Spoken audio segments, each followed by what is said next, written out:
What could Orthodox Muslims learn from the Nation of Islam?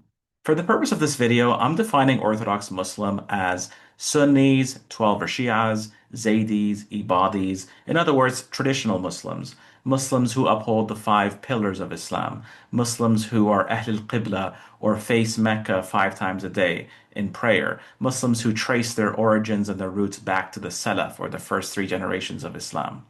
I myself I'm an Orthodox Muslim. This is from my perspective. I've lived in North America my entire life. My parents, rather my grandparents, are originally from Arabia. My parents spent almost their entire life in this country, and I spent my entire life in this country. But regarding the Nation of Islam, this is part of our history as Muslims.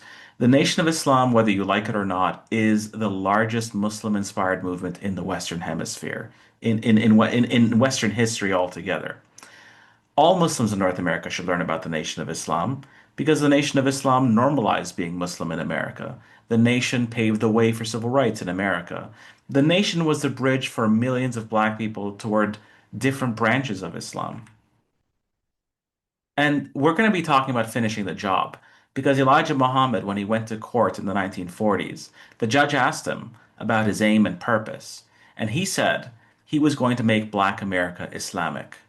The judge said that making black people Muslims was like putting pants on an elephant. Elijah Muhammad said, well, I got one pant leg on already. But while many black people wanted to join on to their own kind and reclaim their own, in some cases they found rejection among traditional Muslims and diaspora Muslims.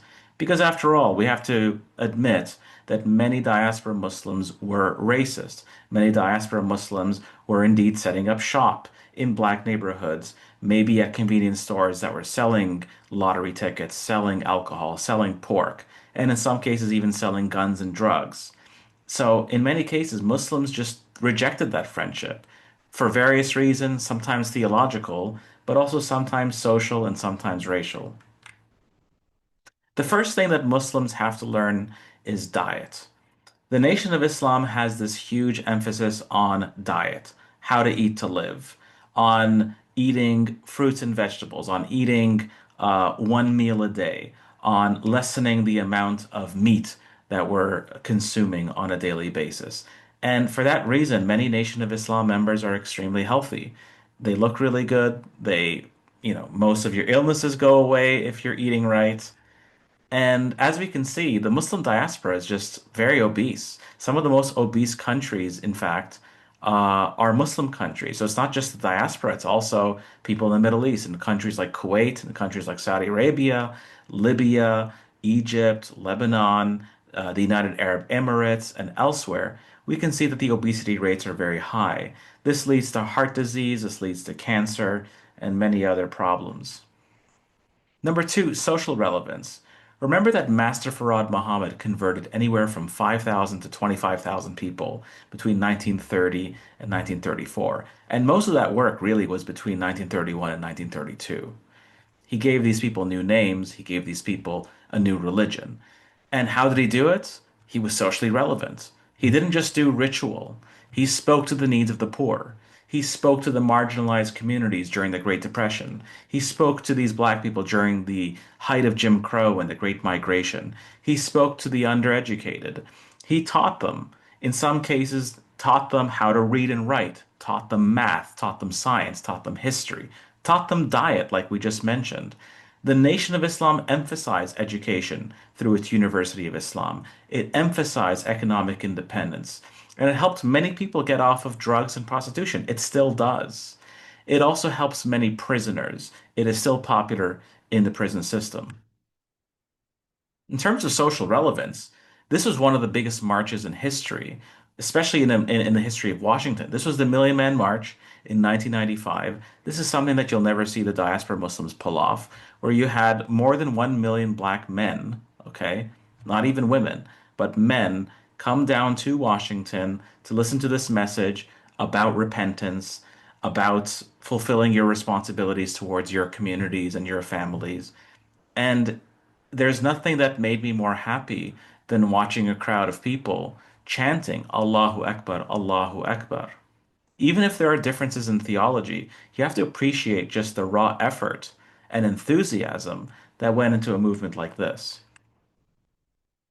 The Nation of Islam created a subculture.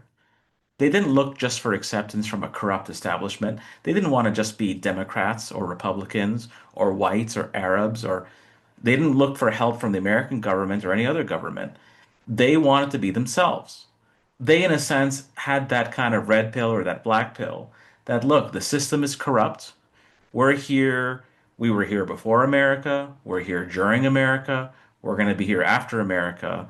And so we got to do for self in terms of your own newspapers, your own schools, banks, farms, even fashion, right? Even food. Who doesn't like the bean pie? Even your own security force, like the Fruit of Islam. This is something that the Nation of Islam instituted and established in their time because the focus was self-emancipation, the focus was creating a subculture. Meanwhile, a lot of diaspora Muslims are really just looking to emulate the West. They're looking to emulate Europeans. They're looking to emulate Americans. A lot of them actually just came here for dunya. Let's be honest. A lot of them came for money. Their, entire aspiration is to just get the passport, be a doctor, be an engineer. But really, as Muslims, we have a job to do. We're trying to create an international community. We're trying to be loyal to our own values and our worldview. We're trying to live up to our sense of purpose instead of just being, people who are chasing after material goods. You also have to admit that some of the best orators of the English language were produced by the Nation of Islam. Malcolm X is just one of the most magnificent minds of the 20th century.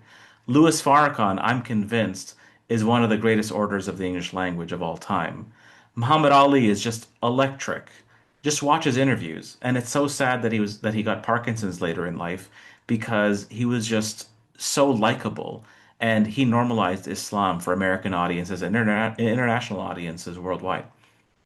Khalid Mohammed, although someone that would, of course, leave the Nation of Islam in the 90s and form the new Black Panther movement, was someone who was incredibly articulate and incredibly eloquent. And by the way, it's not just the legends that have passed away or the oldies, right? Even some of the new student ministers under Farrakhan, like Nuri Muhammad, like Riza Islam. And it's not just the men, it's the women. Listen to Sister Tainetta, listen to Sister Ava. It's hard not to get excited when you're listening to these speakers.